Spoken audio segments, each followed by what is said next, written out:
अस्सलाम वालेकुम नाजरीन, programme Kohinoor at 9 with doctor Nabiha Ali Khan लेके आपकी मेज़बान डॉक्टर नबीहा अली खान आपकी खिदमत में हाजिर है। कोशिश तो यही होती है कि जनाब नया टॉपिक, नई सुबह, नए आगाज़, नए अंदाज के साथ मुलाकात हो, और इस कोशिश में हम किस हद तक कामयाब होते हैं ये आपके कमेंट्स और आपकी लाइकिंग मुझे बता रही है। प्रोग्राम को आप पसंद करते हैं और साथ ही इन्फॉर्मेशन जब आप तक पहुँचती है तो इसको आप आगे तक भी पहुँचाते हैं। ये बात भी सुनकर मुझे बहुत अच्छा लगा, क्योंकि जो सोशल मीडिया पर मेरे अपने पर्सनल अकाउंट्स पे कमेंट्स आ रहे हैं मेरे प्रोग्राम के हवाले से, क्योंकि मैं अपने लिंक्स जो है वहाँ पे भी शेयर करती रहती हूँ, तो मुझे अच्छा लगता है कि आप लोग हेल्थ के हवाले से जो मेरे प्रोग्राम्स हैं उनको बहुत ज़्यादा सीरियस नोट्स पे जो है वो देखते हैं, और जो आपके सोशल इश्यूज़ हैं वो डिस्कस करना आप जो है वो ज़रूरी समझते हैं, ताकि आपकी आवाज़ जो है वो हम आगे तक पहुँचा सकें, आला हुकाम तक पहुँचा सकें। जहाँ हेल्थ इश्यूज़ हैं, आपको पता है कि हर मुल्क के बुनियादी कुछ सहूलियात होती हैं जो वहाँ के रहने वालों को दी जाती हैं, जिसमें तालीम है, जिसमें आपकी सेहत है, जिसमें आपके रहन सहन के वो तमाम मामलात हैं कि जो एक रियासत की ज़िम्मेदारी होती है एक इंसान तक पहुंचाना, कि उसकी रिहाइश कहाँ होनी चाहिए, उसको सेहत के जो मसाइल दरपेश हैं उनमें वसाइल को मद्देनज़र रखते हुए उसको किस तरह से जो है वो डील करना चाहिए। तो ये सारी चीज़ें जो है वो इस प्रोग्राम का हिस्सा हैं, और अगर कहीं भी कोई भी ऐसी प्रॉब्लम आती है तो आप हमारे साथ बिला झिझक इसको शेयर कर सकते हैं। आज क्योंकि मैं हेल्थ पे बात करूंगी, और हेल्थ के हवाले से जो इश्यूज़ पाकिस्तान को पिछले 2 साल से ज़्यादा आ रहे हैं, उसमें कोविड तो है ही है, लेकिन उसके बाद इन प्रोसेस जो है वो डेंगू आ गया है, फिर डेल्टा वायरस और दूसरे वायरसेस, और ये वबाओं का जो एक दौर स्टार्ट हो गया है। इसमें अब जो हम लीड कर रहे हैं या सेहत के मसाइल देख रहे हैं, उसमें पाकिस्तानी अवाम को किन किन मसाइल का सामना करना पड़ रहा है, और कौन कौन सी डिजीज़ जो है वो इस वक्त पाकिस्तान में सर्वाइव कर रही हैं, इन प्रोसेस कितना रजिस्टर्ड हो चुका है, कितना अभी लोग जो है वो मज़ीद इन बीमारियों के साथ जो है वो चल रहे हैं, ये सारी बातें आज हम जो है वो प्रोग्राम में करेंगे। और इसके लिए हमने जाहिर है कि इसके माहिर डॉक्टर को यहाँ पर जो है वो इन्वाइट किया है। आप पहले भी उन्हें मेरे प्रोग्राम में सुन चुके हैं। सीनियर डॉक्टर है माशाल्लाह, पाकिस्तान के लिए काफ़ी अरसे से अपनी खिदमत सर अंजाम दे रहे हैं। वैसे तो हार्मोन्स के हवाले से जो है वो उनका नाम जाना और माना जाता है, क्योंकि इनकी स्पेशलाइजेशन जो है वो हार्मोन्स में है, लेकिन एज अ फैमिली फिजिशियन भी वो बहुत अहम काम सर अंजाम दे रहे हैं, क्योंकि हेल्थ इश्यूज़ के हवाले से जितना डॉक्टर साहब को पता है शायद उतना अभी तक जो है वो ज़्यादा लोगों को नहीं मालूम। हमारे साथ मौजूद हैं डॉक्टर जावेद आफ्ताब साहब। अस्सलाम वालेकुम डॉक्टर साहब। वालेकुम सलाम, शुक्रिया। कैसे हैं आप? ठीक ठाक है, खैरियत से हैं?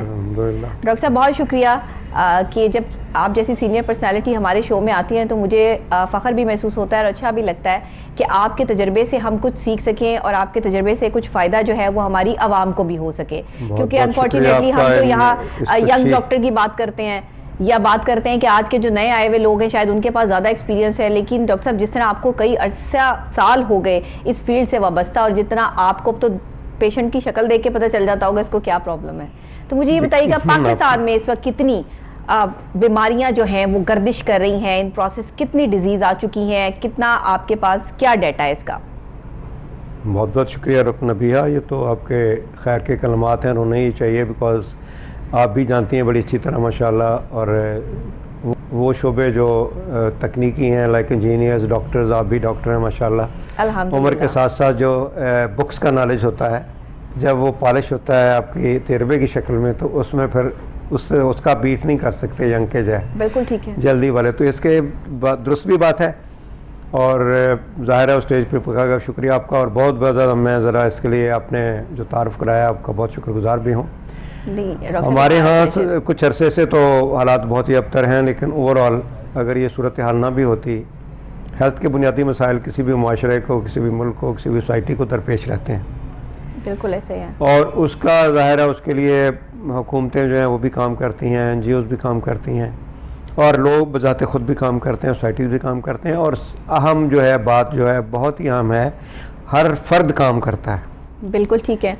बड़ी ही मैं नाज़रीन के भी आपको बता दूंगा, बड़े दुख के साथ ये बात करते हैं कि हमारे बाकी ऊपर की बातें तो ठीक हैं, हम अपनी ज़ाती हद तक जिसको कहते हैं फ़र्द की हिफाजत सेहत में क्या उसकी किरदार है, उसके बारे में हम बिल्कुल भूले हुए हैं। बिल्कुल ऐसे ही है। हम ये समझते हैं कि ये बातें जो हैं हुकूमत की हैं या अस्पतालों की या किसी और की हैं, हमने जो कुछ करना है अपनी सेहत के साथ बर्बाद करते रहें, चलते रहें, आते रहें, जाते रहें, कुछ नहीं होता। ऐसा ही है। अभी आपने बात की तो आजकल जो सबसे पहले हमने बड़ा खौफनाक दौर गुजरा है यहाँ पे कोरोना का, बिल्कुल ऐसे ही, और अभी भी वो इंडिजिनस बीमारी है, हमारे अंदर कोरोना मौजूद है, जाहिर है, और ये रहेगा।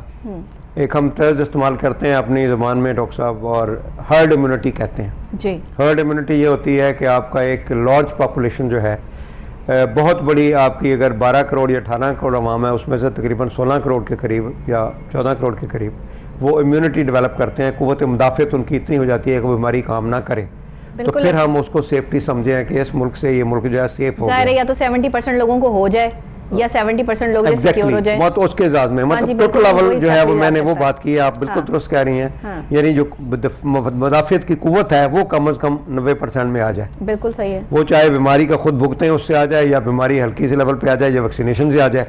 वैक्सीनेशन भी चल रही है, तो अब बीमारी है, उस वक्त तक हमने वो टारगेट अचीव नहीं किया, और अभी भी देखने में आ रहा है कि लोगों ने मास्क भी छोड़ दिए हैं, लोगों ने मेल जोल में उसी तरह गले मिलने का सिलसिला भी जारी है, सब जारी है। तो मेरी ये दरख्वास्त होगी कि जब तक ये उस मेयार तक नहीं पहुंचता हमारी सोसाइटी या मुल्क तबका, कम अज़ कम ये हम जो इनफरादी हमारी चीज़ें हैं एहतियात की, हम इसको ना छोड़ें। अच्छा डॉक्टर साहब, देखने में ये आ रहा है कि जो थोड़े से ओवर एज लोग हैं, ज़रा 40 प्लस लोगों की अगर हम बात कर लें, 50 प्लस की बात कर लें, चलें 40 प्लस तो माइंड कर जाते हैं कि उन्हें ओवर एज क्यों कहा गया, 50 प्लस की बात कर लें, तो जो 50 प्लस लोग हैं, अगर कोई शख्स ऐसा है कि जो इससे मतलब कि यंग है और उसको कोविड आया और छूकर जो है वो गुजर गया, उसको पता भी नहीं चला, हल्के से कोई सिम्टम्स जो है वो आए, और वो किसी ऐसी शख्सियत से मिल लिया जिसको बुजुर्ग शख्सियत है, तो उसके लिए तो वो वबाले जान बन गई चीज़, क्योंकि उसका तो इम्यूनिटी सिस्टम वहाँ पे जो है वो सर्वाइव ही नहीं कर रहा, स्ट्रॉन्ग ही नहीं कर रहा, बेस्ड ही नहीं कर रहा। तो ये कितना ख़तरनाक हो सकता है। इन सारी चीज़ों को देखने के बाद जो ये चीज़ें सामने आई हैं, या कहा जा रहा है कि आप अपने आप को एक दूसरे से ज़रा दूर रखें, सोशल डिस्टेंसिंग रखें, ये जो लोगों ने छोड़ दिया, इसके नुकसानात क्या क्या हो रहे हैं? बहुत ज़्यादा आपने बात की है। असल ये है कि अपने को बचाना क्या है, दूसरों को बचाना है। वो लोग जो उम्रसीदा हैं या जो बीमारियों का शिकार हैं, हम इसमें बात करेंगे थोड़ी सी देर बाद, आपसे मैं गुफ्तगू में शेयर करूंगा कि कितना हमारा डिजीज़ बर्डन कहते हैं कि हमारी सोसाइटी के ऊपर, हमारे मुल्क के ऊपर कितना दबाव है बीमारियों का, और कितना हमारे जो फंड्स हैं, जो कैपिटा है, जो ज़र मुबादला के ज़खायर, अपने अपने ज़खायर हैं मुल्क के, या हमारी अपनी इंडिविजुअल इकॉनमी पॉकेट है किसी बंदे की, उस पर कितना इसका असर पड़ रहा है। ये बहुत बड़ी इंपॉर्टेंट बात है समझने के लिए। लेकिन इस वक्त जो आप फरमा रही हैं कि ज़ाहिर है वो जो लोग बीमारी का शिकार हैं या तंदुरुस्त नहीं है, जो हम उम्र रसीदा होते हैं, तो हमारा क़ुव्वत का निज़ाम जो है वो कम होता है, मुदाफ़त का निज़ाम, और मुदाफ़त का निज़ाम इतना कम होता है कि वो बच्चे के मुनासिब होता है, जैसे बच्चा है वैसे ही बहुत बड़ा बुजुर्ग है।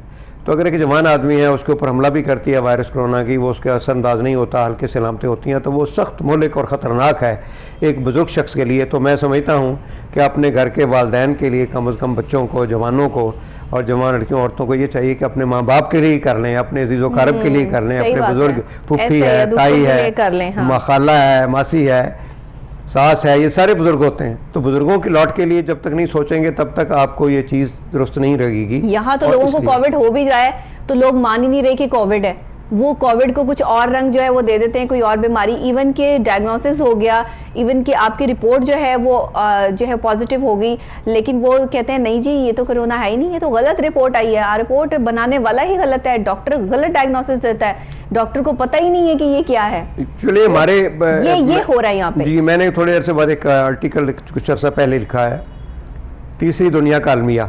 तो हम थर्ड वर्ल्ड कंट्रीज़ हैं। अच्छा, इसमें अलमिया ये भी होता है कि जो चीज़ एक प्रैक्टिकली हमारे लिए बड़ी डेंजरस होती है, हम उसको भी किसी साजिश का शाखसाना बना देते हैं और उसके ऊपर ऐसी ऐसी डिसइंफॉर्मेशन फैला रहे होते हैं, क्योंकि हमारे अपने रिसर्च के इतने ज़्यादा हमारे पास तो नहीं है अरेंजमेंट्स, न रिसर्च हो रही है, ऐसे ही है, डाटा है।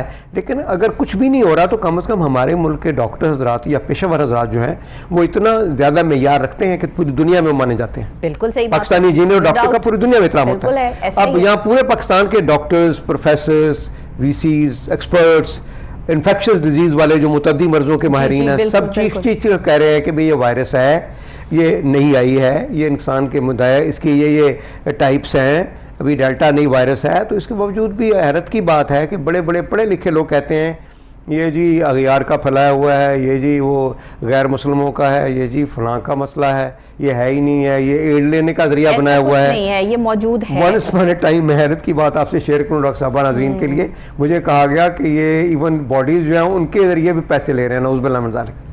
हाँ जी, ऐसा भी कहा गया। मैंने एक दफा पहले भी प्रोग्राम में आपसे बात हुई थी मेरी, और मैं अब रिपीट करता हूँ, there is a limit to the sense but there is no limit to the nonsense. Right, sense की लिमिट होती है। आप एक लिमिट पे कह सकते हैं कि ये बात सेंसिबल नहीं है, but if I talk otherwise. लेकिन अब हम वो लेवल क्रॉस कर चुके हैं जहां पर हमारे पास सेंस जो है वो बाकी नहीं रही है। इससे आगे मेरा ख्याल है कुछ कहना मुनासिब नहीं। लेकिन यहाँ पर जो हमारे पास लोग हैं, डॉक्टर साहब इस चीज़ को एक्सेप्ट क्यों नहीं कर रहे? पेशेंट्स क्यों बढ़ रहे हैं? डिजीज़ क्यों बढ़ रही हैं? ऐसी ऐसी डिजीज़ पाकिस्तान में आ गई जिनके नाम पहले जो है वो सुनने में नहीं आए थे। इसकी क्या वजह है? आप तो ये सारा डाटा आपके पास मौजूद है, आप इसमें हमें ज़रा रहनुमाई कीजिए कि अब कौन कौन सी डिजीज़ इन पाकिस्तान जो है वो प्रोड्यूस हो गई हैं। ये तो प्रोड्यूस ही कर रहे हैं, हमें तो नहीं लग रहा कि ये जो है वो कहीं से आ गई हैं उड़ के। मैं बुनियादी तौर पर जो मर्ज़ें होती हैं, अमराज जो हम उनको दो में तकसीम करते हैं जी। एक वर्जें वो होती हैं जो इंसान से इंसान को लगती हैं, हम उसे मुतअद्दी अमराज कहते हैं, ठीक है, या इन्फेक्शियस डिजीज़ कहते हैं, ठीक है। दूसरी मर्जें हैं जो सोसाइटी में होती हैं लेकिन वो इंडिविजुअल खुद उसको पैदा कर रहा होता है, और वो एक इंडिविजुअल को तो लग जाती हैं, दूसरे को भी होती हैं, लेकिन वो एक इंडिविजुअल से दूसरे इंडिविजुअल को ट्रांसफ़र नहीं होती, ठीक है। बड़ी हैरत की बात हमारे यहाँ ये हो रही है, पाकिस्तान का जो डाटा ये बता रहा है, और बड़ा खौफनाक डाटा है कि मुतअद्दी अमराज का हमारा हमेशा ग्राफ बहुत ज़्यादा रहा है। यानी हम लोगों ने निज़ाम दरियाफ्त किए, वैक्सीनेशंस की, कॉलरा है, चीचक है, टाइफाइड बुखार है, इन्फ्लुएंजा है, टेटनस है, इसके हमने टीके भी के बच्चों को लगाए, जवानों को भी लगाया, ताकि ये मुतअद्दी अमराज थी। एक को हो जाए तो पूरा शहर लपेट में आता है, ख़ानदान लपेट में आता है, महल्ला लपेट में आता है, फिर शहर, और फिर इस तरह पूरा मुल्क आता है। अब मुतअद्दी अमराज रिलेटिवली बहुत कम हो गई हैं, चूँकि वैक्सीनेशन प्रोग्राम जो है वो काफ़ी अरसे से काम कर रहा था, और बहुत सारी बीमारियां जो हैं वो पूरी दुनिया से ख़त्म हो गई हैं, पाकिस्तान में बहुत कम है। हाँ, स्मॉल पॉक्स पूरी दुनिया से ख़त्म है, चीचक का कोई केस पाकिस्तान में रिपोर्ट नहीं हुआ, ठीक है। सिमिलरली टाइफाइड यहाँ पे मौजूद है, लेकिन इतना ज़्यादा इस हद तक नहीं फैला। हैज़ा कभी कभी इक्का दुक्का केसेस आ जाते हैं, इन्फ्लुएंजा भी है, टेटनस के केसेस वेरी रेयर है, मतलब इनका बर्डन जो है, इनका जो दबाव है वो कम हो गया है, ठीक है। अब सोसाइटी के अंदर जो दबाव बढ़ रहा है और जो खौफनाक है, और जिसके ऊपर अखराजात भी ज़्यादा होते हैं, और वो ज़्यादा पूरी दुनिया के लिए काबिल तशवीश होता है, और पूरी दुनिया के माहिरीन कहते हैं उसको, हम कहते हैं नॉन कम्युनिकेबल डिजीज़, गैर मुतअद्दी। उनके अंदर सबसे पहला जो है वो डिजीज़ डायबिटीज़ मेलाइटिस है, डायबिटीज़ की मर्ज़ है, शुगर की मर्ज़, बिल्कुल ठीक है, बिल्कुल। दूसरी जो है वो उसकी मर्ज़ है हेपेटाइटिस की, जी बिल्कुल ठीक है। उसका ब्लडी काउंट पर करना, हाइपरटेंशन, ब्लड प्रेशर की, नॉट हेपेटाइटिस, हेपेटाइटिस तो फैल रहा है, मुतअद्दी में आता है। हाइपरटेंशन जो है ब्लड प्रेशर की, ये फैल रहा है, बहुत फैल रहा है। तीसरी मर्ज़ जो है ओबेसिटी की, मोटापे की, वो बहुत हो रहा है, रिलेटिवली ग्राफ बहुत है, बिल्कुल सही। ये तीन बीमारियां जो हैं, और चौथी बीमारी है CKD, क्रॉनिक किडनी डिजीज, जिससे किडनी फेल होती है और डायलिसिस पे बंदा चला जाता है, सही। हाँ जी, ये जो ग्राफ है ना बीमारियों का, ये पाकिस्तान में बढ़ रहा है, और ये किसी मुतअद्दी नहीं है, ये कोई बैक्टीरिया इनको काज नहीं करता, कोई जरासीम नहीं है, कोई वायरस नहीं है, ये हमारी जिंदगी का जो है, निज़ाम है जिंदगी का, गुजारने का तरीका सलीका, सही, हमारे अपनी तरजीहात, हमारी अपनी खुराक, हमारा अपना दिन और रात का निज़ाम का तकसीम, ये सारा इसका बुनियादी सबब बन रहा है। सबसे बड़ी चीज़ जो मैं हमेशा जिस पर जोर देती हूँ ना, वो खुराक है।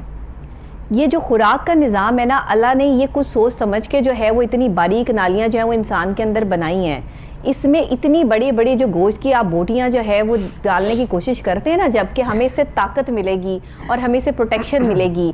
आजकल जो जानवर प्रोड्यूस हो रहे हैं ना, उनके अंदर भी ख़तरनाक किस्म की बीमारियां हैं, जो बीमारियां जो है वो इंसान में डिलीवर हो रही हैं। ये बात जो है वो रिसर्च साबित करती है, ये बात जो है वो आप न्यूज़ में सुनते हैं, सामने आती है कि मुर्गियों में किस कदर जो है वो बीमारियां पाई जाती हैं।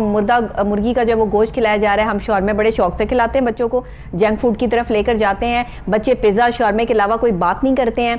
इवन हम जो है वो बाहर से लेके उनको गंदे ऑयल में फ्राई हुए ऑयल्स के जो वो फ्राइज हैं वो खिलाते हैं। हमारी गोश्त की रगबत इतनी क्यों है? पता नहीं क्यों है। वो कहते हैं गोश्त खाएंगे तो ताकतवर रहेंगे, जबकि हमारा पड़ोसी मुल्क तो कहता है नौजुबिल्लाह वो तो वेजिटेरियन है। सारे डॉक्टर्स मिलके भी पाकिस्तान के इस कॉन्सेप्ट को चेंज करने में नाकाम है कि गोश्त ही सिर्फ आपको प्रोटेक्ट नहीं करता, और भी बहुत सारी ऐसी चीजें हैं जिनसे आपको प्रोटेक्शन मिलती है। गोश्त एक जिंदगी का हिस्सा जरूर है, लेकिन उसे हिस्सा समझ के खाएं ना।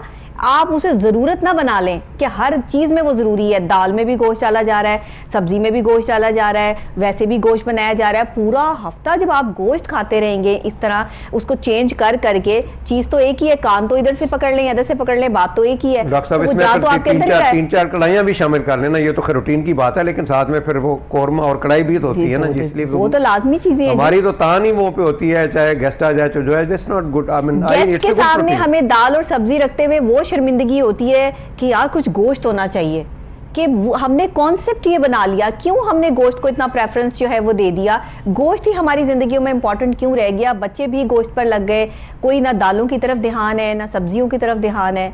तो इसमें हम बहुत नाकाम है, बहुत पीछे हैं, जिसकी वजह से हम बीमारियों में सबसे ज़्यादा आगे हैं। ये जो डॉक्टर साहब जी, मैंने जो आपको दूसरी बताई है ना बीमारियाँ जो गैर मुतद्दी हैं जी, और जिनका बहुत बर्डन भी है, जिसमें मैंने कहा डायबिटीज है, ब्लड प्रेशर है, किडनी गुर्दे की डिजीज़ पुरानी है जी, हार्ट की बीमारी है, ICD, जो दिल की बीमारियां हैं, जितने दिल के अटैक्स हो रहे हैं, लोग अचानक हैं बिल्कुल ठीक भरे पड़े हैं कार्डियोलॉजी हॉस्पिटल।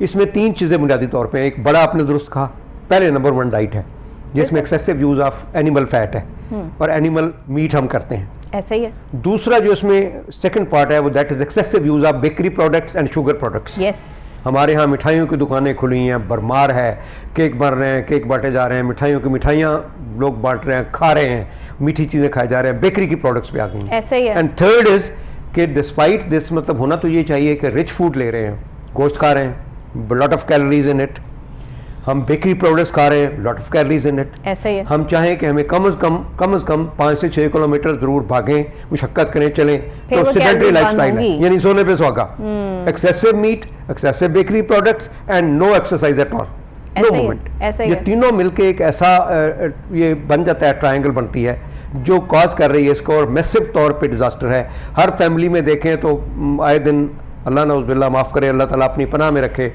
इतनी ज़्यादा डिजीज़ बढ़ गई है हार्ट की, हर घर इतनी में। ज़्यादा डिजीज़ बढ़ सही गई है सही ब्लड प्रेशर की, और इतनी ज़्यादा शुगर बढ़ गई है, डायबिटीज़।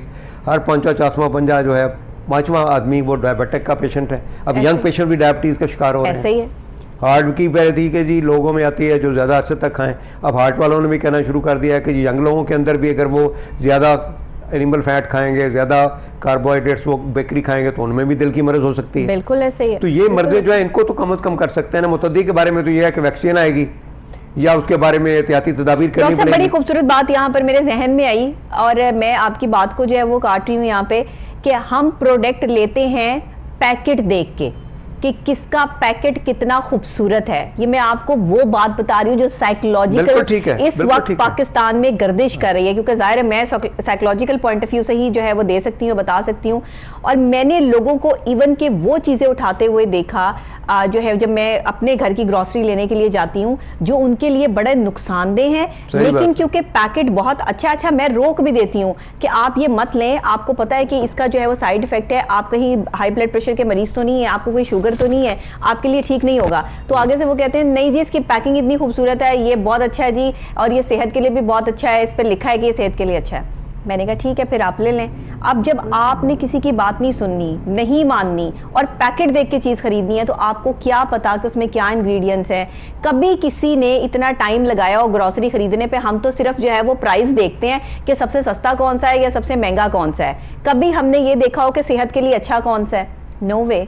ये तो टाइम हम कभी लगाते ही नहीं, जिसकी वजह से हम बीमारियों का शिकार हैं। आप क्या कहेंगे? डिजिटल एरिया में हम रहते हैं ना, तो इस वक्त चकाचौंध जो है ना वो कंपनीज भी कंपटीशन में हैं। यस, वो उसकी प्रेजेंटेशन जिसका कमर्शियल चल रहा होगा बस वही चीज अच्छी है वही ले लें। सेहत के लिए तो मैं समझता हूँ कि अल्लाह का उनको हिदायत ही हो सकती है। लॉट ऑफ थिंग्स ये सेहत के साथ जो है ना वो बहुत वेरी डेंजरस, और उनको ये भी ख्याल नहीं है, वो बेच रहे हैं, सब खा रहे हैं आवाम के लिए, ठीक है, जो भी वो देखा जाएगा।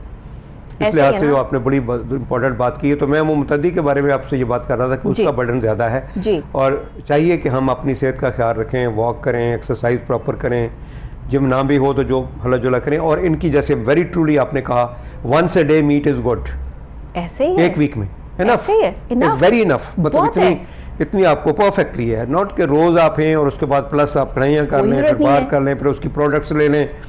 Another thing is frozen products जो हमारे पास आती हैं फिनिश फार्म में, उनका लोगों की ट्रेंड बहुत ज़्यादा हो गया है, हालांकि सेहत के लिए वो इंजूरियस है। फ्रेश जो होती है ऑलवेज बेटर होती है, और बेकरी प्रोडक्ट्स का भी यही हाल है। डॉक्टर साहब, आप तो बेहतर जानते हैं कि हार्मोनल इश्यूज जो हैं वो सारे इन फ्रोजन फ्रूट से ही आ रहे हैं। ये जो फूड आ चुका है सारा जो है वो, ये आप इवन के फिश भी लोग ताज़ा नहीं लेते, वो भी फ्रोज़न ही लेकर जो है वो बनाने की कोशिश करते हैं। तो ये आप बताइए कि ये कितना ख़तरनाक हो सकता है और हो रहा है, और आपके पास तो इस तरह के पेशेंट जो है वो आते हैं, इसमें यंगस्टर्स कितने ज़्यादा जो है वो डैमेज हो रहे हैं? मैं बता रहा हूँ ना, तो देखिए जी, जब एक तो पहले ये है कि हमारा ग्राफ जो है इतना, आज से तकरीबन कोशरा पहले या 10-15 साल पहले हार्मोनल के इतने इशू नहीं थे, नुमायाँ थे। सर्टनली मैं खुद करता हूँ एज ए एंडोक्रिनोलॉजिस्ट, मैं समझता हूँ इस बात को।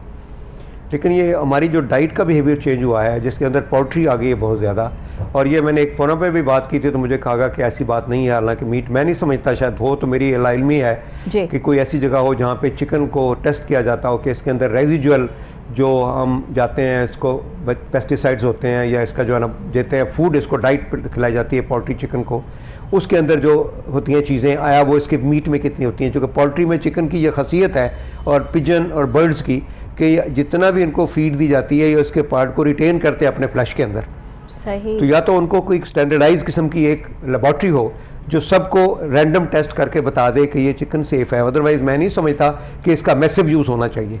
ठीक है, इसको एक फूड है, प्रॉब्लम भी है लोगों को, देसी चिकन की अवेलेबिलिटी का भी इशू हो जाता है, सारा कुछ है, ईजिली एक्सेसिबल है, जैसे भी है, लेकिन इसकी क्वांटिटी लेस होनी चाहिए। अच्छा चलें, एक सवाल है मेरा सबके लिए, ये सवाल है अपने प्रोग्राम के थ्रू, कि गांव के लोगों में और शहर के लोगों में डिजीज़ में कमी या ज़्यादती की वजूहात क्या हैं?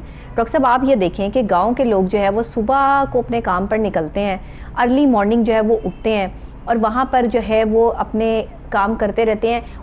वहाँ पे आपको हाई ब्लड प्रेशर के मरीज़ नहीं मिलेंगे ज़्यादा। वहाँ पे आपको हाँ शुगर मिल सकती है, वहाँ पे आपको और डिजीज मिल सकती है, वहाँ पे कम है, सारी बीमारी कम है, हार्मोन भी बहुत कम है, लेकिन उसके बावजूद ये चीज़ें मिल सकती हैं। मैं ये नहीं कह रही कि बिल्कुल भी नहीं है, लेकिन कम है। जबकि आप शहरों में देख लें, जितना लग्जरी आपका लाइफस्टाइल होगा, उतने ही ज़्यादा आप बीमारियों में मुब्तला होंगे। जब आपने जो है वो अपनी गाड़ी की, अपने घर की, अपने बेड की, अपने सोफ़ों की जान नहीं छोड़नी, और आपने उन पे बैठ के ये फील करते रहना है कि ये सब मेरा है, and I feel proud my self कि मैं इतना अमीर आदमी हूँ या मैं इतनी अमीर खातून हूँ, तो बस फिर आप वहीं पर जो है वो डैमेज होना शुरू हो जाते हैं। वहीं आपकी सेहत जो है, लोग समझते हैं कि सेहत पैसे से बनती है। आज मैं एक कॉन्सेप्ट आपका क्लियर कर दूं, सेहत पैसे से नहीं बनती, सेहत आपकी अकल से बनती है। और वो अकल जो है ना, जिसकी कमी हम में मौजूद है, माजरत के साथ, सेहत आपकी अकल से बनेगी। आप अपनी अच्छी डाइट लेंगे और सही डाइट लेंगे। अच्छी डाइट वो नहीं है कि जो आप सबसे महंगी डाइट लें। डॉक्टर साहब ये भी क्लियर कर दें कि अच्छी डाइट वो नहीं है जो महंगी डाइट है। अच्छी डाइट वो है जो अल्लाह ने आपको दे दी है, वो फ्रूट्स, वो वेजिटेबल्स जो आपको अभी उतनी भी महंगाई पर नहीं मिल रहे, जितनी महंगाई का जो शोर मचा देते हैं लोग। लेकिन ठीक है, महंगी हो गई हैं चीज़ें, मैं मानती हूँ, नो डाउट, हमारे लिए भी महंगाई है। हम कोई यहाँ पर करोड़ों रुपया नहीं कमा रहे, लेकिन हमारे लिए भी बहुत महंगाई है। बट फिर भी हर शख्स रात को खाना खा के सो रहा है, तो अल्लाह का शुक्र अदा करें। और ये महंगाई को कम किस तरह किया जा सकता है, ये एक अलग मसला है। तो डॉक्टर साहब आप इस पे क्या कहेंगे? कौन से ऐसे फ्रूट या वेजिटेबल्स हैं जिनको आम लोग अपनी डाइट में शामिल करें और उन्हें हाई ब्लड प्रेशर या अगर शुगर हो तो वो उससे कंट्रोल में रहेगी, और गोश्त तो अवॉइड करें? कह रहे हैं हमारा जो ज़िंदगी का जो सारा निज़ाम ही दरम बरम हुआ है, सारी चीज़ें जो हैं वो खलतमंद हो रही हैं। उसमें डाइट की अवेलेबिलिटी हमारे यहाँ ये है कि एक्चुअली वो जो डाइट प्रोवाइड करने वाली कंपनीज़ हैं और जो इंडस्ट्री है, फूड इंडस्ट्री है, उसके ऊपर एक बहुत ज़्यादा प्रेशर है कि पॉपुलेशन एट लार्ज इंक्रीज़ हो रही है। बिल्कुल ठीक है। वो पॉपुलेशन को उन्होंने फीड करना है। अब जो पॉपुलेशन का हम डाटा देते हैं, उसका एक्सपेंशन बड़ी मैसिव होती है, जिस तरह पाकिस्तान में है। इससे बड़ा एक हम पहले उन्होंने लगा था, मुझे याद आ गया, हम कहते हैं नाज़रीन के लिए कि पॉपुलेशन का प्लान करना भी बहुत ज़रूरी है। मैं समझता हूँ, जितनी मैंने इस पे स्टडी की है, यही तो पहली कोई भी डॉक्ट्रिन और कोई भी रिलीजन वगैरह, जितने भी स्कॉलर स्क्रिप्ट मेरे स्टडी हुए हैं, कहीं भी ये मना नहीं है कि आप अपनी पॉपुलेशन को या घर के अफराद के नंबर को कंट्रोल, उसको प्लान ना करें। बिल्कुल सही बात। कंट्रोल करना भी, उसको प्लान किस तरह करना है, ये आपका चॉइस है। आपने सबसे जो आसान चॉइस है और जो अल्लाह के दीन में भी है, मैं कहता हूँ, I can on this forum मैं कन्वे कर रहा हूँ कि अल्लाह के दीन के अंदर भी है कि बच्चों की अच्छी परवरिश करो और माएँ अपना दूध पिलाएं पूरी मुद्दत तक। बिल्कुल। इसको अगर हम डेप्थ में जाके इसका देखें कि ये हुक्म क्यों दिया गया, तो ये चाइल्ड स्पेसिंग का हुक्म दे रहा है। हाँ, कि बच्चों के दौरान में आप स्पेसिंग करें, यानी एक बच्चे के बाद दूसरा बच्चा लेने में आप 5-6 साल लगाएं। अब अगर यही बात हम उनसे करते हैं तो लोग समझते नहीं है कि क्यों 5-6 साल में, क्यों भी, इसलिए कि अल्लाह ताला कह रहा है कि बच्चे की नशोनुमा है। जब देखें, बच्चा एक सोसाइटी के अंदर बड़ा की रोल रखता है, वो इतना इंपॉर्टेंट उसकी ज़ात है। अब बच्चा पैदा होता है, घर खुशियों से भरा होता है, महक जाता है, उसको फिर उसको पालना, उसको फिर बच्चे, उसकी बाकी चीज़ें, उसकी एजुकेशन, हमारे तो यहाँ मेरी पे रिलीजन में माजरत के हुजूर साथ पाक सल्लल्लाहु बच्चे अलैहि वसल्लम की पैदा बहुत सारी करने को हदीस जो है। है वो सही समझा जाता है जी। ना कि वो उतना ही पावरफुल है जिसके जितने ज्यादा बच्चे हैं। मिसकंसेप्शन और मिथ्स हैं, पता नहीं क्या क्या बनी हुई हैं, समझ रसूल से अकरम बाहर सल्लल्लाहु अलैहि है। वसल्लम की एक हदीस मुझे याद आ गई। जी, आपने सल्लल्लाहु फरमाया, अलैहि सहाबा वसल्लम। कराम तशरीफ रखते थे, प्यारे रसूल सल्लल्लाहु अलैहि वसल्लम ने ये फरमाया कि देखो, अगर एक शख्स की बेटी है, वो उसको पालता पोसता है, उसको बड़ा करता है, उससे पढ़ाता है और उसका मुनासिब जगह पे रिश्ता करके उससे उसके फ़र्ज से वो आज़ाद होता है, तो वो क़यामत के दिन ऐसे आप हजूर मेरे प्यारे नबी ने, जिन पे सारी हमारी जाने क्या, सारी उम्मत क्या, पूरी कायनात कुर्बान कुर्बान, है, बेशक। वो फरमाते हैं कि ये उंगली का इशारा करके कि वो मेरे साथ क़यामत को ऐसे होगा जैसे उंगली है। So that is the brought up of a child, how important is that. और अल्लाह जो स्पेसिंग कर रहा है, जब मैंने इसकी मिथ को डीप से स्टडी किया तो डॉक्टर साहब मुझे पता चला कि अल्लाह भी ये चाह रहा है कि बच्चा है, हाँ। वो छोटा है, 2-3 साल तक, 2 साल तक उसको दूध पिलाओ, फिर उसकी बाकी ज़रूरियात करो, फिर उसको वीनिंग की तरफ लेके जाओ, दूध छुड़ाना, वो 1 साल 1.5 साल लगेगा, जी बिल्कुल सही। फिर भागेगा, उसकी लुक आफ्टर करो। तो दोनों जो है उसका वालिद और वालदा, फादर एंड मदर, उनकी होल टाइम मसरूफियत है 3-4 साल तक। जी, जो 5 साल तक जब वो समझने के काबिल हो जाए, वो टॉयलेट ट्रेड हो जाए, वो चीज़ें अपनी उठा के रख ले, वो कापी पेंसिल पकड़ ले, वो चला जाए, वो उठ के पानी भी पी ले, तब go for the second baby.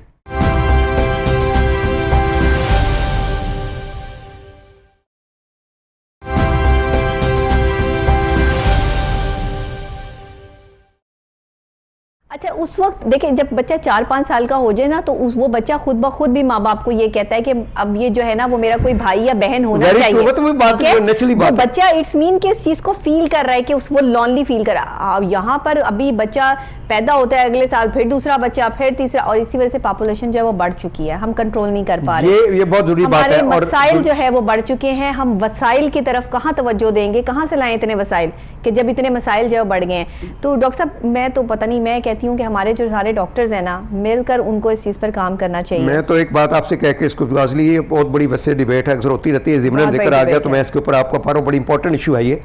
आप दुनिया जहान के वसाइल ले आएँ, इंडस्ट्रीज़ ले आएँ, सिंथेटिक कर लें, केमिकल से फूड बनेंगे, केमिकल से दूध बनाएंगे, आप केमिकल से आप खुराकें बनाएंगे, केमिकल फ्लोर भी अब बन जाएगा मुस्तकबिल के अंदर। सही कह रहे हैं। जब तक आपने साथी को जो बढ़ के, ये अफरेब है, इसको हम कह सकते हैं अफरीत, जब पॉपुलेशन के अफरीत को जब तक आप कंट्रोल नहीं कर पाएंगे, दुनिया के रिसोर्सेज, दुनिया का पानी, दुनिया के वसाइल, क्लाइमेट के इशू, ये बुनियादी रोल है और सही। इसको जायंट कहते हैं। ये ऐसा जिन है, जब तक इस जिन को बोतल में बंद नहीं कर सकते आप, ना सेहतें ठीक हो सकती हैं, ना सेहत का निज़ाम ठीक हो सकता है, नहीं हो सकता। ना कुछ भी ठीक हो एक सकता है, औरत ना बेचारी खुराक, जो ना बच्चे फूड पैदा नहीं। कर रही है, देखिए ना उसकी सेहत कितनी खराब हो चुकी होगी उस टाइम तक। ये जाहिर है कि आप ये चीज देखें, जो आपके घर का सरबराह है, अगर वही स्ट्रांग नहीं होगा, आपके लिए खाना पकाने वाला ही अगर हर वक्त बीमार होगा, तो आपको खाना भी वैसा ही मिलेगा जैसी उसकी सेहत या उसका मूड होगा। तो बराए मेहरबानी अपनी घर की खवातीन पर और मर्द हजरात से खास तौर पे मेरी ये गुजारिश है कि जो आपके बच्चे हैं, 2 बच्चे तो खैर बहुत ही अच्छे हैं, लेकिन अगर अब किसी के ज़्यादा भी हैं तो पहले उनको अच्छा मुस्तकबिल दे लें, बाद में ये सोचें कि आपने प्लान करना है कि अब हमारे इतने बच्चे या इतने बच्चे जो होने चाहिए। पॉपुलेशन को बढ़ाने से बेहतर है कि आप उन्हें अच्छी तरबियत दें जिसका फुकदान हो चुका है। इस कदर ऐसे एरियाज़ हैं हमारे, अगर लाहौर की ही बात कर ले सिर्फ सिंपल, ऐसे एरियाज़ हैं जहाँ पे इतने 15-15 साल के बच्चे जिनको कुछ नहीं पता, जिनको लिखना पढ़ना नहीं आता, और वो एक दूसरे से बात भी जो है वो गालम गलोच से करते हैं, अब्यूज़ से करते हैं, और उन्हें एहसास ही नहीं कि वो क्या कर रहे हैं। ये तरबियत दे रहे हैं हम बच्चों को पैदा करके जो है वो मुल्क में, जिसकी वजह से मुल्क में जो है वो हर चीज़ का फुकदान हो गया। कभी आटा ख़त्म है यहाँ पे, कभी चीनी ख़त्म है, कभी चावल ख़त्म है। आने वाले टाइम में वही आप वाली बात कि केमिकल की फैक्ट्रियाँ लगेंगी और सब कुछ केमिकल से जो है वो उगेगा और बनेगा, क्योंकि फिर ज़ाहिरी बात है इतना सब कुछ तो नहीं उगाया जा सकता। तो ये चीज़ें हमें सोचने की बात है, हम इस पे बात नहीं करते, हम इस पे डिबेट नहीं करते, करना नहीं चाहते। बिल्कुल ओपन नहीं बातें। मेरे ख्याल से कोई बच्चों की तादाद को बढ़ाना कोई फख्र की बात नहीं है। नहीं, ये बात, ये थोड़े बच्चों को अच्छी तरबियत दे के अच्छा माशरे का एक शहरी बनाना और अच्छे वसाइल की यहाँ से उनको खूबसूरत इंसान बना के उनको उससे बहरावर करना, अपनी जो एक ख़ानदान की जो खसूसियात होती हैं वो कहीं ऐसे फ़ख्र की बात है। हमारे अंदर ये आ गई बात कि हम नंबर से लेते हैं काम, क्वालिटी की बात नहीं करते। बस क्वालिटी हमें चाहिए, हम ये भी नहीं कहते, डॉक्टर साहब मैं ऊपरली कह रहा हूँ कि 2 बच्चे के लिए जो चीज़ें ये भी ज़रूरी नहीं है कि जी आप 2 बच्चों पर गुजारे गुजारे, आप 3 कर लें, चले कोई बात नहीं है। 3 is okay, 4 is okay, fine. लेकिन वो प्लान जब करेंगे तो ऑटोमेटिकली आपका जो रिप्रोडक्टिव साइकिल है एज का और आपकी जिम्मेदारियां चौदह बरा होते होते एक दिन आएगा खुद आप सोचेंगे कि अल्हम्दुलिल्लाह जी मेरे 3 बच्चे अल्हम्दुलिल्लाह इनको मैं अच्छी तरह पढ़ा रहा हूं, अपनी सेहत का ख्याल रखें, क्योंकि आपकी सेहत है, जान है तो जहान है। और इस सेहत के मामले में, शोबे में हम इसीलिए जो है वो पीछे रह जाते हैं कि हम अपनी डाइट का ख्याल नहीं रखते। जिनकी डाइट अच्छी है, जो अच्छी डाइट लेते हैं जिसमें आप हर तरह की कैलोरीज ले रहे हैं, लेकिन उनको बर्न करना भी ज़रूरी होता है। जाहिर है कि आप एक्टिविटी है, जैसे हमारे स्पोर्ट्समैन है, कितना टाइम अपने ऊपर लगाते हैं, कितना वो एक्टिवली जो है वो परफॉर्म करते हैं। 60 प्लस भी हो जाए, 70 प्लस भी हो जाए, तो वो तब भी आपको बूढ़े नज़र नहीं आएंगे। उसकी क्या वजह है? हमारे यहाँ बीमारियाँ इसलिए बढ़ गई कि हमने एक्टिविटी छोड़ दी, हमारी कोई एक्टिविटी नहीं है। इसके लिए आप ये बताइएगा कि सबसे पहले मैं कहती हूँ हर डॉक्टर को जो भी आप दवाई डायग्नोस करें, जो भी प्रिस्क्रिप्शन अपनी लिखें, जो भी इनकी बीमारी डायग्नोसिस हो, उसमें वॉक का लाजमी जो है वो पर लिख के दें, प्रिस्क्रिप्शन में लिख के दें कि आपने डेली 2 टाइम जो है वो वॉक करनी है, सुबह भी और शाम भी, ताकि कोई एक्टिविटी रहे। और लोग इस वजह से वॉक करें कि हमें डॉक्टर ने ये सजेस्ट की है, क्योंकि जब डॉक्टर कोई चीज़ सजेस्ट करता है ना तो लोग लाजमी करते हैं। ये मेरी आपसे भी गुजारिश है, और वैसे आप तो करते ही होंगे लाजमी, जाहिर है कि आपका नहीं, obviously lifestyle change is a big need with any of the treatment. लेकिन डॉक्टर ऐसे मुंह से कह देते हैं ना कि डेली आपने वॉक करनी है। देखिए ना, अगर मैं तो सिंपल सी बात करता हूँ कि एक बहुत बड़ा डॉक्टर माहिर है, 3000 फीस लेता है, हम बैठे हैं, हम एक नुस्खा लिखते हैं बेहतरीन अद्वियात का, ये ज़मानत नहीं है आपकी सेहत की। आपकी ज़मानत की सेहत है आपका अपना मिजाज को बदलना, अपने लाइफस्टाइल को बदलना, अपनी खुराक को बदलना। हाँ। कोई नुस्खा, कोई दवाई आपकी सेहत की ज़मानत नहीं दे सकती, नहीं दे absolutely. It has to be a part of your. वो ठीक है, आपको वो रिलीफ, वो सपोर्ट करेगी आपको, लेकिन बुनियादी तौर पर आप लाइफस्टाइल बदलें, अपना ज़िंदगी का रहना सहना बदलें, मिजाज बदलें, दुखी दुखी रहने की बजाय खुश खुश रहें, अपने कम घराने के साथ खुशहाल रहें, उस घराने को साथ उसकी लुक आफ्टर करें। डाइट जो आपने कहा था पर्टिकुलरली वो डाइट सेलेक्ट करें जो अल्लाह ताला ने नेचुरल डाइट्स की तरफ पहले आएँ। जो बेकरी की प्रोडक्ट्स हैं बनी हुई केमिकल्स की, उनको दूर रखें। जो फिनिश फार्म में खूबसूरत पैकेट्स के अंदर इंपोर्टेड आपको महंगी प्रोडक्ट्स हैं उनको नज़रअंदाज करें। अगर आपने मीट भी इस्तेमाल करना हो तो आप गो टू द फिश, जो समुंदर है। अल्लाह ने कुरान में कहा है कि समुंदर के अंदर से आपको लामंतरियन का लफ्ज़ इस्तेमाल हुआ। जी बिल्कुल, अल्लाह का कुरान है, लामंतरियन दा खूबसूरत मीट आपको मिलता है। तो फिश है नेचुरल, उसको आप खा सकते हैं। और फिर आपको पोर मीट, पोर पीपल मीट कहते हैं, जिसको चिक पीस कहते हैं, चने, ये सबसे बेस्ट है। हाँ, और सेहत के लिए अच्छे हैं। और डायबिटीज में तो काले चने हम बताते हैं मरीजों को कि काले और सफेद चने इस्तेमाल करें, बिल्कुल उसका इस्तेमाल कर लें। वेजिटेबल जितनी भी मौसम की हैं वो इस्तेमाल कर लें। एग्स का भरपूर इस्तेमाल करें। सिस्टम बहुत अच्छा रहता है ये ब्लैक चने खाने से ना। और काले चनों, अगर काले चने दूसरे भी होते हैं जो घर में आप जिसका शोरबा बना के खा सकते हैं, वो भी बेस्ट है। लेकिन वो दूसरे काले चने जो आप ऐसे ही खा सकते हैं, जिसके साथ वो मीठी मीठी गोल गोल भी होती है ना। एग्स ले सकते हैं, आपको मिल्क अवेलेबल है, उसको लें, डाइट लो, बैलेंस। पहले आपने बात की थी डॉक्टर साहब कि डाइट अच्छी रिच डाइट को और चीज़ कहते हैं, एक ग़िज़ा जो होती है बैलेंस डाइट, मुतवाज़न ग़िज़ा चाहिए, रिच नहीं चाहिए। रिच का मतलब नहीं कि सुबह आप जो उठे 2 परोठे 3 परोठे खाएं, दोपहर को जो आप चले जाएं कौरमे की 2 प्लेटें आप रख लें, शाम को कह देंगे जी मैं कहीं और कढ़ाई बना के वो खा लिया, आप कहें जी मैं तो बहुत अच्छी खुराक खाता हूँ। भाई ये अच्छी खुराक नहीं है, ये खतरनाक खुराक है, ये डेंजरस है, इसको अच्छी हम नहीं कह सकते। हम कहते हैं मुतवाज़न डाइट लें, बैलेंस डाइट लो। तुमने तो जुल्म कर दिया बॉडी के ऊपर आके कि सुबह से लेकर तुम 10,000 कैलोरीज ले चुके हो अंदर, और फिर जाकर आपने सो जाना है इसी के अंदर। ऐसे ही है, ऐसे तो ये जो बात है ना, अच्छा, ये मोटापे का जो सेटअप बढ़ चुका है, ओबेसिटी जो है वो इतनी, खास तौर पे यंग गर्ल्स जो हैं वो बहुत इसका जो है वो शिकार हो रही हैं। आपके पास जो है वो ये प्रॉब्लम लेकर जो है वो आ भी रहे हैं। तो डॉक्टर साहब इसको कैसे कंट्रोल किया जा सकता है? और ये तो सारा, ये जो अभी हम सारी बातें कर रहे हैं ये सारी इससे रिलेट करती हैं, लेकिन आप उनको किस तरह वजन कम करवा के दोबारा वापस उनकी लाइफ में वापस लाने के लिए कितना टाइम लग जाता है? बहुत ज़रूरी है, ये तो एक डिटर्मिनेशन की बात है। सबसे पहले एक दिन मैं जितने भी नाज़रीन को मैं आपसे मुखातिब हूँ, मेरी माएँ, बहनें, बेटियाँ, जितने भी लोग हैं जो बड़े हैं, सबसे पहले वो बैठ जाएं आईने के सामने और अपने आप को और अल्लाह को गमना बना के कहें कि हमने अपने आप को पतला कर, छोटा करना है, मोटाई से हमने जब से जान छुड़ानी है और हमने स्लिम होना है। जब ये डिटर्मिनेशन स्लिम की हो जाएगी तो फिर उनका मसला उनके लिए आसान हो जाएगा, वॉक भी और डाइट भी अच्छी लेंगे। लेकिन इसमें एक और मसला ये आ रहा है कि जिस तरह पहले हार्मोनल इशू आते हैं जो हमारी डाइट और वो की प्रॉब्लम वो डिटेक्ट नहीं होते, उनकी प्रॉपर ट्रीटमेंट नहीं होती, तो वो हार्मोनल इशू बाद में ओबेसिटी की तरफ आ जाते हैं और उससे ओबेसिटी बहुत ज़्यादा बढ़ जाती है। थर्ड थिंग इसके अंदर ये है कि कुछ लोगों की मैंने देखा है कि उनका साइकोलॉजिकल इश्यूज होते हैं। वो साइकोलॉजिकल इश्यूज के ऊपर वो उनके ऊपर पैनिक अटैक होता है, तो पैनिक अटैक को दूर करने के लिए वो खाना शुरू कर देते हैं। उनके अंदर जैसे पंजाबी में हम कहते हैं, मैं बहुत सारे मरीजों को सुना जी चलते चलते खो पै रही है, हाथ पाँव मेरे ठंडे हो रहे हैं, जिसमें फूर हो रहा था, जल्दी जल्दी वो माएँ बहनें घर की कहती हैं पता नहीं इसका शुगर लेवल कम हो गया। वो शुगर लेवल कम नहीं हुआ होता, उसको साइकोलॉजिकल स्ट्रेस का अटैक होता है। वो जब खाना शुरू करते हैं तो खाने की हैबिट बन जाती है, वो उधर से खाए जा रहे होते हैं, उधर स्ट्रेस बढ़ती जा रही होती है, तो उनका बॉडी जो फूल के कुप्पा हो जाती है।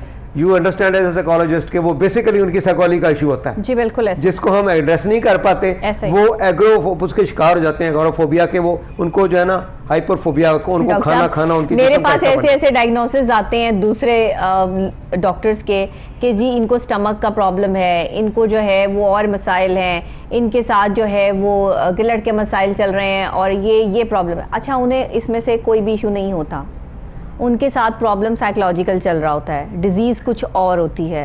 और अक्सर ऐसा भी होता है कि साइकोलॉजिकल डिजीज़ नहीं होती, डायग्नोसिस जो है वो ये साइकोलॉजिकल डिजीज़ हुई होती है, और फिर बाद में जो है पता चलता है कि इनके साथ तो जो है वो जी इनका स्टमक ठीक नहीं था, जिसकी वजह से ये खाते पीते कुछ नहीं है, हाथ पाँव ठंडे हो जाते हैं और ब्लड प्रेशर लो हो जाता है। ये देखिए, ये देखना पड़ता है। ये एक वही तो बात है कि जहाँ हम पढ़ाई कर रहे हैं ना, जहाँ हम, तो हमें अपने पेशे के साथ इंसाफ भी करना चाहिए। और ये इस तरह की जो चीज़ें हैं वो हमें बाद में परेशानी सिर्फ उन पेशेंट्स को होती है जो बेचारे इधर उधर जो है वो इस चक्कर में फिर रहे होते हैं कि ये डायग्नोसिस जो है वो सही नहीं हुआ। तो बहरहाल ये भी एक बहुत बड़ा जो है वो पाकिस्तान का अलमी और मसला है। इसीलिए हमारी कोशिश यही होती है कि हम जो है वो सीनियर्स के साथ जो है वो चलें, सीनियर से बात करें जिनका पिछला 20-30 साल का एक्सपीरियंस है, जिन्होंने अपनी ज़िंदगी के इतने सारे साल जो है वो लोगों को चेकअप करते, उनको सही करते, और अल्लाह ताला भी ऐसे लोगों के हाथ में शिफा दे देते हैं। वो कहते हैं ना कि डॉक्टर के हाथ में शिफा होती है। बेसिकली डॉक्टर का दिमाग जितना अच्छा काम कर रहा होता है और ऑन टाइम काम कर रहा होता है, वो जितने सुकून से पेशेंट चेक कर रहा होता है, वही डॉक्टर जो है ना उसके हाथ में शिफा, आपको उनके लहजे में आपको करख्तगी नहीं मिलेगी, सॉफ्टनेस मिलेगी। तो ये ऐसे ही लोगों को अल्लाह ताला जो है शिफा देते हैं। ये होती है वो शिफा। डॉक्टर साहब उसकी जो असल ब्रेन का ताल्लुक बहुत है, हमारा मास्टरमाइंड है वो। जी, ब्रेन का ताल्लुक है। जितनी हमारी जो माइंडसेट है वो ब्रेन से रिलेटेड है। बिल्कुल, ज्यादा खाना और कम खाने का भी ब्रेन से ताल्लुक जी, ब्रेन से ताल्लुक है, राइट। क्रेविंग जो होती है, जिसको लोग कहते हैं हर वक्त जाके वो बेचारे छुप के जाते हैं, कभी फ्रिज खोलते हैं, कभी ये खा लेते हैं, कभी ये खा लेते हैं। मैं उनके लिए उनको समझता हूँ कि उनके अंदर प्रॉब्लम है। उनको बुरा कहने की बजाय उन्हें बिठा के समझाता हूँ कि भाई, और फिर जब पता चलता है, जब डायग्नोज करते हैं और उनके ब्रेन के हार्मोन की स्टडी होती है, तो पता ये चलता है कि इसका जो ब्रेन का हंगर सेंटर है वो कॉन्स्टेंटली 24 घंटे ही हंगर सेंटर ऑन रहता है जी। ऐसा अब बताएं, ब्रेन का हंगर सेंटर ऑन है, हमारे ब्रेन के अंदर केमिकल्स है, उसको हम न्यूरो हार्मोन कहते हैं, वो केमिकल ब्रेन के अंदर चल रहे हैं, वही ब्रेन के सेंटर को स्टिमुलेट करते हैं, उन्हीं को रोकते हैं वही।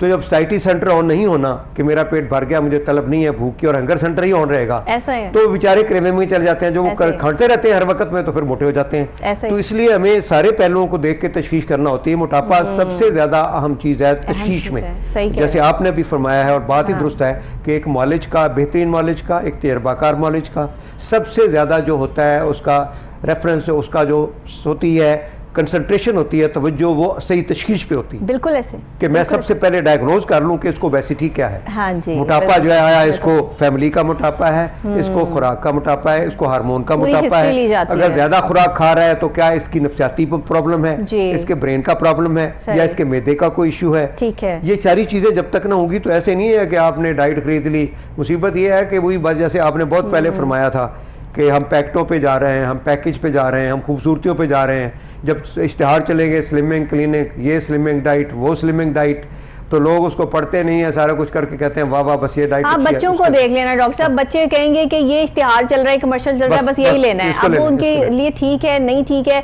बट आपको बच्चों को वो चीज़ लेके देनी पड़ेगी क्योंकि जिन्होंने टीवी में देख लिया है। तो चीज़ मैं कहती हूँ, देखिए, अगर प्रमोशन से इतनी अच्छी चीज़ें फैल सकती हैं ना, तो फिर आपको अच्छी प्रमोशन करनी चाहिए। अच्छी चीज़, बहुत अच्छी चीज़ों की प्रमोशन भी हो रही है जो सेहत के लिए अच्छी हैं, और वो जो है वो डाइट में जो है शामिल करनी चाहिए। लेकिन आपको चाहिए कि बच्चों के लिए, मैं कहती हूँ बच्चों के लिए कुछ ज़रूर करें, क्योंकि बच्चों में जो ये मोटापा है ना वो बहुत बढ़ रहा है। ये बच्चे जो छोटी एज की लड़कियां हैं ना, वो बहुत ज़्यादा एकदम से जो है बल्की हो जाती हैं। फिर वो जब उम्र के उस हिस्से में जाती हैं कि जहाँ उनकी शादी करने का टाइम आता है, तो वो ऑलरेडी फिर वालिदैन परेशान होते हैं और फिर डॉक्टर से रुजू करते हैं। आपके पास तो आते रहते होंगे ये मसले।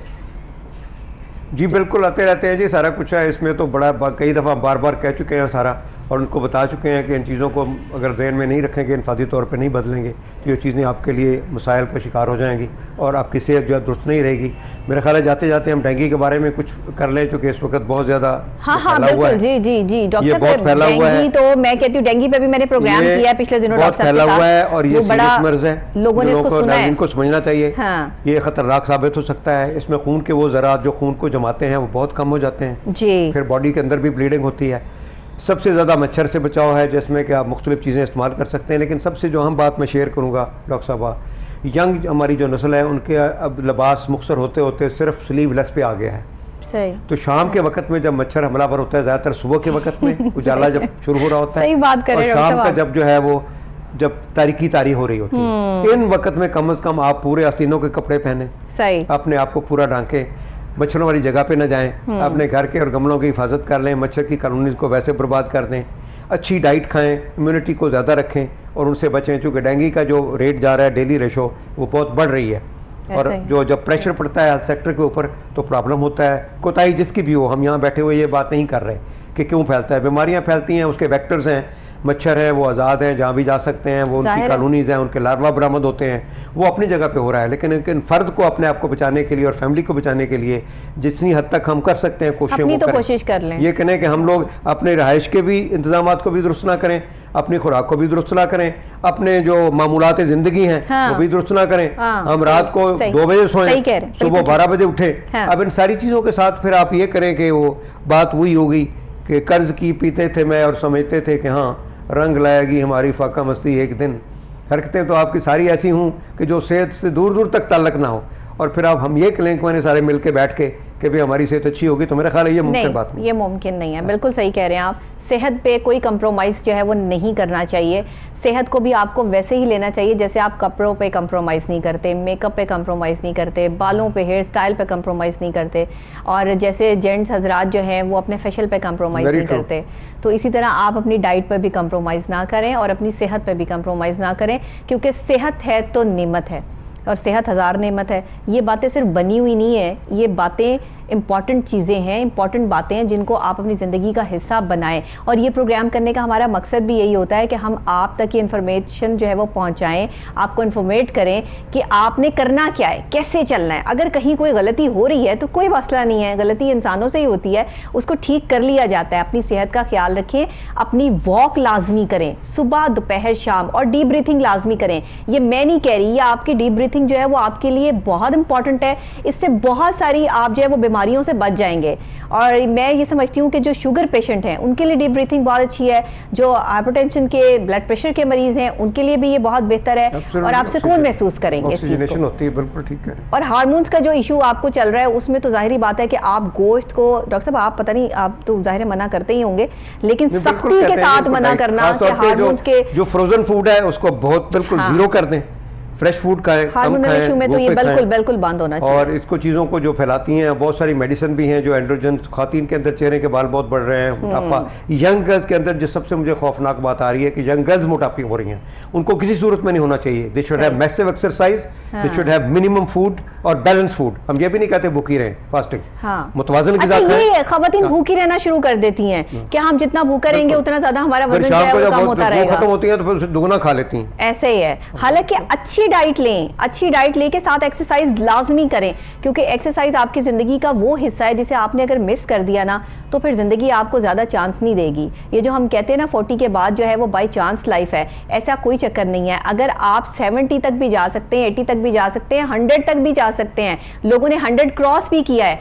कैसे किया है? क्योंकि उनकी डाइट प्लानिंग और उनकी एक्सरसाइज और उनकी वॉक, ये वो चीज़ें, जब तक आपके हाथ पांव चल रहे हैं, आपने ये सुना होगा बड़ों से अक्सर जुमला कि हाथ पांव जो है वो अल्लाह सलामत रखे और हाथ पांव चलते रहें। ये हाथ पांव चलना है ना, साइंस इसकी बड़ी टेक्निकल है।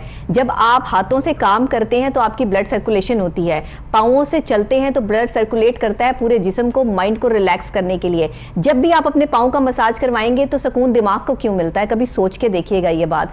आप डेली की रूटीन बना लें कि आपने चलना है, तो आप देखें कि आप बहुत सारी बीमारियों से, मोटापे से भी, इन सब चीज़ों से भी बहुत हद तक जो है वो दूर हो जाएंगे। ये थोड़ी सी मेरी लंबी बात इसलिए होगी कि मैं थोड़ा सा जो है वो ये समझाने में कामयाब हो जाऊँ कि बेसिकली मकसद ये होता है प्रोग्राम करने का कि आपको समझ आ जाए और हमारे नाजरीन जो है इस चीज़ को अडॉप्ट कर लें। अच्छा डॉक्टर साहब, एक लाजमी बात जो हमारी आवाम के लिए ज़रूरी है और हार्मोनल इशू है कि जो ख़वातीन के चेहरे पे बाल आ रहे हैं या ख़वातीन के चेहरे पर अभी उनकी उम्र इतनी नहीं होती है और स्किन ढलकना शुरू हो जाती है। बहुत ज़्यादा ये और इसका इंसिडेंस बहुत बढ़ रहा है। चेहरे के बाल और चेहरे के जो क्यों हो रहा है कील मासे जो है, एक्नी जिसको कहते हैं जी, एक्नी बहुत ज़्यादा है। इसका फिर आगे फ़र्क पड़ता है उनके निज़ाम में, जो उनका है निज़ाम है उनका हैज़ का, उसके ऊपर फ़र्क पड़ जाता है और इससे फिर आगे मोटापा होता है। ये एक लिंक्ड है आपस में तीनों चीज़ें। इसकी बुनियादी तौर पर जो होती है हल्के हल्के बाल आते हैं उसको आप निगलेक्ट करते हैं। अच्छा, बड़ी अलमिया की बात यह है कि जो ही बाल आने शुरू हो जाते हैं या तो वो किसी कॉस्मेटोलॉजिस्ट के पास जाती हैं या वो किसी करीबी जो आपके घर के अंदर होता है, वो जो सेंटर बनाए होते हैं आपने, ब्यूटी सैलून, सो कार्ड फलां सैलून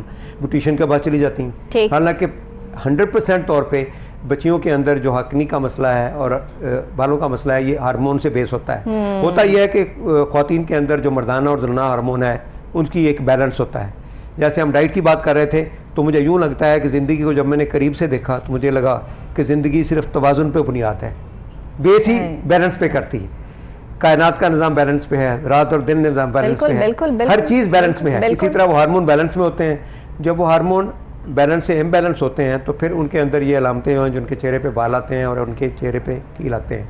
तो मेरी सबसे गुजारिश है कि जिसको भी बच्ची को, यंग को ख़ास तौर पे पर्टिकुलरली अगर चेहरे पे बालों की शिकायत और एक्नी हो तो बजाय किसी स्किन के पास, बजाय किसी ब्यूटिशियन के पास या किसी लेज़र क्लिनिक के पास, फर्स्ट ऑफ ऑल उनको अपने हार्मोन्स का लेवल चेक कराना चाहिए। सिंपल टेस्ट है, ब्लड से हो जाता है, उसकी हार्मोन की जाती क्लियर आ जाती है और वो 6 से 7 मंथ में ये टोटली ठीक हो जाता है। ठीक है, यानी आप जड़ को पकड़ें। जी बिल्कुल। अगर आप इसको अगर बुनियादी तौर पे इसको छोड़ देंगे, आप पहले स्किन के पास जाएंगी, स्किन वाले 1 साल जाया करेंगे, फिर आप ब्यूटिशियन के पास जाएंगी, फिर आप लेजर भी करवा लेंगी। मेरे पास मरीज ऐसे आए हैं मेरे क्लिनिक में जिन्होंने 3-3 बार लेजर करवा चुके हैं। उनकी रफ स्किन होगी लेकिन बाल फिर भी आ गए। पता ये चला कि जैसे वो बुनियादी जड़ वाली बात थी उनकी, एक ग्लैंड होता है उसके ऊपर छोटी सी हल्की सी रसौली थी, वो वहाँ मौजूद थी, वो हार्मोन प्रोड्यूस कर रही थी। अब वो लेजर भी बेचारियों ने कर ली, कीमत भी कर ली, लेकिन वो उसका प्रॉब्लम वहीं का वहीं रहा। तो जब हमने वो डायग्नोज करके उसको रिमूव करवाया तो उसके बाद बिल्कुल बाल नहीं आए। तो laser is the lost result, और वो भी जब ये ठीक हो जाए, जो उग चुके हैं वो बाल, उनके लिए तो करवा सकते हैं, लेकिन बुनियादी तौर पे इसका जो बेस है वो ये है कि हार्मोन आप अपने चेक करवाएं, उसकी ट्रीटमेंट लें, अवेलेबल अच्छे हार्मोनल स्पेशलिस्ट के पास और आप डॉक्टर साहब से भी खिदमत सरंजाम ले सकते हैं। डॉक्टर साहब भी आपके लिए जो है वो हाजिर हैं। जब ओबेसिटी में मेरा तो एरिया ही जो एक्सपर्टीज है ये बालों का, ओबेसिटी का है। लेकिन ओबेसिटी में मैं ये कहूँगा, जाते जाते आप मेरे मरीज कभी आते हैं तो कहते हैं डॉक्टर साहब वजन कम थोड़ा हुआ है लेकिन अब फिर बढ़ गया। तो मैंने कहा क्या है? कहती है सारा दिन भूखी रहती हूँ, शाम को फिर बच्चे मजबूर करते हैं तो हम चले जाते हैं। मैंने कहा ठीक है, मैंने कहा ठीक है। बहुत शुक्रिया डॉक्टर साहब आपका। बस यही वो बातें हैं जिन बातों से बातें निकलती हैं और फिर बात कहाँ से कहाँ जो है वो पहुँच जाती है। हमें अपनी सेहत का ख्याल रखना है, सिर्फ़ और सिर्फ इस तरह के हमें नेचुरल फूड खाना है। नेचुरल फूड की तरफ अपने बच्चों को भी और ख़ुद भी आएँ ताकि आप अपनी नेचुरल ब्यूटी को कायम रख सकें। और जो भी आपने नेचुरल लोग देखे हैं जिनकी ब्यूटी से भी आप इंस्पायर हैं, वो नेचुरल चीज़ें ही यूज़ करते हैं, उनकी नेचुरल डाइट है वो बिल्कुल यस। और तेज़ जो है वो वॉक लाजमी करें डॉक्टर की प्रिस्क्रिप्शन के मुताबिक। जो हार्ट पेशेंट हैं वो ज़रा डॉक्टर से पूछ के, बाकी जो है वो लोग जो है वो तेज़ जो है वो चल सकते हैं मेरी तरफ से। इसी के साथ मुझे यानी डॉक्टर नबीहा अली खान को इजाज़त दीजिए। कल फिर नई सुबह नए आगाज़ नए अंदाज के साथ दोबारा आपसे यहीं पर मुलाकात होगी। तब तक के लिए दीजिएगा इजाज़त। अल्लाह निगहबान।